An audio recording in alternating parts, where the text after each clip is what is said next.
Breaking news Hyderabad Sanath Nagar police station పరిధిలో SOT పోలీసులు దాడులు చేశారు. మహిళలతో డాన్సులు చేస్తూ కస్టమర్లను ఆకర్షిస్తున్నట్లుగా గుర్తించి Evergreen bar and restaurant పై దాడులు చేశారు. డాన్సులు చేస్తున్న 11 మంది మహిళలను పోలీసులు అదుపులోకి తీసుకున్నారు. 2 డీజే ఆపరేటర్లను కూడా పోలీసులు అదుపులోకి తీసుకున్నట్లు తెలుస్తోంది. Ever green bar and restaurant నిర్వాహకులు పరారీలో ఉన్నారు. దాదాపు ఏడాది నుంచి ఇదే విధంగా అసభ్యకర డాన్సులు చేస్తున్నట్టుగా పోలీసులు గుర్తించారు.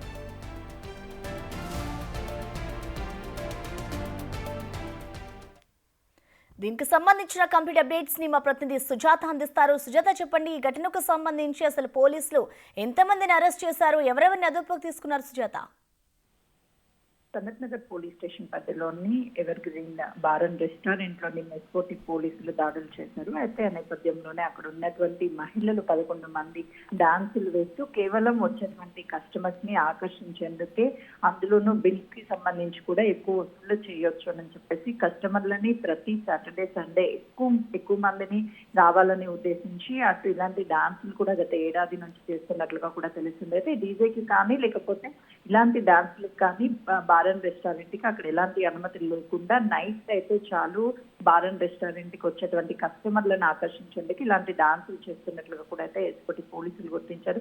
వాళ్ళకి అందినటువంటి సమాచారం మేరకు రాత్రి అక్కడికి వెళ్ళినటువంటి టైంలో దాదాపు 11 మంది మహిళలు డాన్సులు వేస్తూ ఆ కస్టమర్లని ఆకర్షించడంతో పాటు ఆ టైంలో వాళ్ళ మద్యం ఎక్కువ సేవించి బిల్లులు కూడా అధిక మోతాదులో వసూలు చేయడానికి ఇదంతా కూడా ప్లాన్ చేసినట్లు గత ఏడాది నుంచి కూడా ఇదే వ్యవహారం నడుస్తున్నట్లు కూడా పోలీసులు అయితే మాత్రం గుర్తించారు. 11 మందిని ఇప్పుడు అదుపులోకి తీసుకున్నారు పోలీసులు. ప్రస్తుతము ఆ బార్ అండ్ రెస్టారెంట్ యజమానిపై కూడా కేసు పెట్టారు. అయితే ప్రస్తుతం అక్కడ ఎవరు కూడా అవైలబుల్ లేరు, పరారీలో ఉన్నట్లు పోలీసులు చెప్తున్నారు.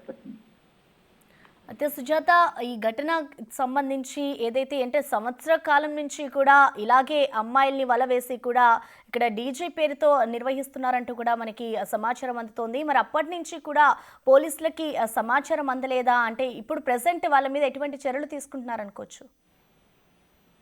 గత ఏడాది నుంచి వీళ్ళు రన్ చేస్తున్నట్లుగా అయితే మాత్రం పోలీసులకి నిన్న ఎస్ఓటీ దాడులు చేసినప్పుడు మాత్రమే తెలిసింది. ఎందుకంటే స్థానికంగా ఉన్నటువంటి రెస్టారెంట్స్ కావచ్చు అవన్నీ ఉన్నాయి, కానీ ఇక్కడ ఏదైతే ever green bar and restaurant ఉందో అందులో నుంచి సౌండ్స్ కావచ్చు, అక్కడ ఉన్నటువంటి వాళ్ళు ఫిర్యాదు చేయడంతోనే ఎస్ఓటీ మెరుపు దాడులు చేసినట్లుగా కూడా తెలుస్తుంది. అయితే ఇప్పటికీ ఆ డీజేకి సంబంధించి డీజేని స్వాధీనం చేసుకున్నారు. డీజే ఆపరేట్ చేసే వాళ్ళని కూడా ఆ ప్రస్తుతం అయితే మాత్రం పోలీస్ అదుపులో 2 ఉన్నారు. ఆ మహిళలతో పాటు ఆ బార్ అండ్ యాజమాన్యానికి సంబంధించినటువంటి వాళ్ళు ఎవరైతే ఉన్నారో వాళ్ళు పరారీలో ఉండడంతో ఆ బార్ రెస్టారెంట్ కి సంబంధించినటువంటి ఎలాంటి అనుమతులు ఉన్నాయి ఏంటి అని వాటన్నిటిని కూడా పోలీసులు పరిశీలించిన తర్వాత ఖచ్చితంగా కూడా కేసు నమోదు చేసే అవకాశం ఉంటుంది. ప్రస్తుతం డీజే వాటిని మొత్తం కూడా సీజ్ చేసినటువంటి సిచ్యువేషన్ ఉంది. ప్రశ్న ఇలాంటివి ఎక్కడైనా సరే చేస్తే ఖచ్చితంగా కూడా కఠిన చర్యలు తీసుకుంటామని చెప్తున్నారు. చాలా మంది రాత్రి మాత్రమే ఇలాంటివి అంటే 10 తర్వాత చేస్తే ఎవరు కూడా అబ్జర్వ్ చేయరు, అసలు బయటికి వెళ్ళదు అనే ఉద్దేశంతో వీళ్ళు రాత్రి వేళల్లోనే ఎక్కువగా డీజే ప్లే చేయడంతో పాటు ఇలాగ అమ్మాయిలను తీసుకొచ్చి వ్యవహారాలన్నీ కూడా నడుపుతున్నటువంటి పరిస్థితి ఉంది. ఖచ్చితంగా కూడా ఇలాంటివి ఎక్కడైనా సరే ఆపరేట్ చేసినా, అమ్మాయిలతో డాన్సులు చేయించినా సరే సీజ్ చేయడంతో పాటు వాళ్ళ మీద కేసులు నమోదు చేసే అవకాశం ఉంటుంది. రీసెంట్ గా కూడా మియాపూర్ కి సంబంధించినటువంటి ఒక బార్ అండ్ రెస్టారెంట్ లో కూడా అమ్మాయిలను తీసుకొచ్చి నైట్ టైంలో ఇలా డాన్సులు వేయడంతో పాటు కస్టమర్లు ఎవరైతే వస్తారో వాళ్ళతో కలిపి డాన్సులు చేయించడము, డీజే ప్లే చేయడం ఇవన్నీ కూడా చేశారు. అక్కడికి ఎస్ఓటీ పోలీసులు రైడ్స్ చేసి అక్కడ ఉన్నటువంటి డీజేని స్వాధీనం చేసుకోవడంతో పాటు అమ్మాయిని అదుపులోకి తీసుకున్నారు. కాబట్టి ఎక్కడైనా ఇలాంటివి చేస్తే కఠిన చర్యలు ఉంటాయని చెప్పేసి పోలీసులు చెప్తున్నారు.